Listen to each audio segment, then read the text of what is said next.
Bonjour à tous, Contact répond une nouvelle fois à vos questions et aujourd'hui on va s'intéresser aux démarches à faire en cas d'accident. C'est tout de suite dans votre émission.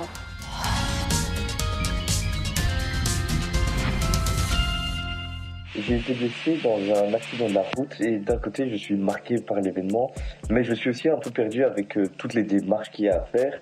Donc voilà, je voulais savoir comment mettre tout ça derrière moi. On va aborder l'aspect traumatisant d'un accident. Est-ce que c'est classique de se sentir apeuré ensuite au volant? C'est une réaction tout à fait normale. Il y a beaucoup de personnes qui ont peur de reprendre la route après un accident, pas seulement en voiture, aussi à vélo ou à pied. Dans beaucoup de cas, cette peur, elle va s'estomper avec le temps ou en étant accompagnée de gens avec qui on se sent à l'aise. Mais il y a des cas où ça s'amplifie et ça devient une véritable phobie. On appelle ça l'amaxophobie, donc c'est vraiment la peur de reprendre le volant. Et concrètement, comment est-ce qu'on peut se faire aider? Alors, au sein de l'Agence wallonne pour la sécurité routière, on a un service d'accompagnement des victimes de la route. Donc, ce sont des juristes et des psychologues qui se mettent à disposition des victimes. On peut apporter un soutien psychologique, mais aussi un soutien juridique pour expliquer les démarches qui font suite à l'accident ou pour faire aussi certaines démarches à la place des personnes. Après un accident, justement, quelles sont les démarches qu'il ne faut surtout pas oublier? Et la première chose à faire, c'est de déclarer l'accident à son courtier ou à son assureur. Ça peut sembler évident, mais il y a beaucoup de personnes qui nous contactent à la WSR et qui n'ont pas fait cette première démarche. Pourtant, elle est essentielle pour activer l'assurance RC Auto.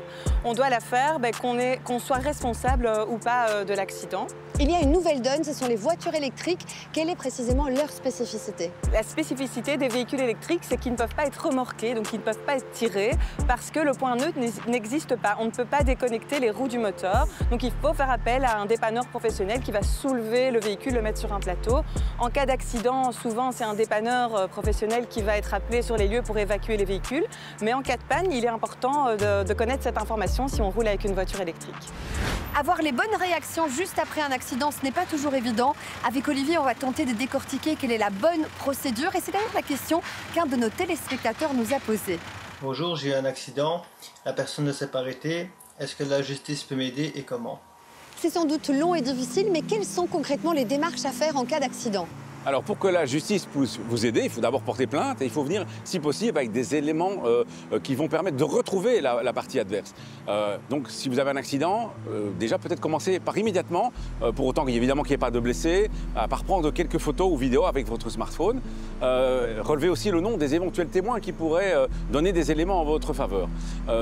À partir de là, de toute façon, sur tout accident, il faut prendre des précautions liées à la visibilité et au suraccident. Donc, allumer ses cache-feux clignotants, c'est une bonne chose. Placer le triangle de danger à la distance réglementaire en est une autre. Et pourquoi pas aussi ajouter une veste fluo, qui est de toute façon obligatoire quand on a un accident sur la bande d'arrêt d'urgence de l'autoroute ou d'une route pour automobile. Autre étape essentielle aussi, c'est de dégager la chaussée en fait. Si on a un accident avec uniquement des dégâts matériels et que les véhicules sont en état de rouler, une fois qu'on a pris note de la situation, eh bien, il faut dégager les voies de circulation et trop peu de conducteurs pensent à le faire. Et comment bien remplir un constat? Que faut-il ne surtout pas oublier? Le constat est un élément important parce que c'est ce que les assurances vont utiliser pour déterminer les responsabilités. Donc, il faut toujours bien le remplir de manière consciencieuse et précise. Alors, dernier point important, s'il y a des blessés, même légers, on appelle les secours, bien entendu, mais surtout, on appelle la police parce que c'est elle qui va devoir alors rédiger un procès-verbal. On ne fait pas de constat à l'amiable dans ce cas-là et surtout, on ne bouge pas la position des véhicules. Contact vos réponses est terminé pour aujourd'hui.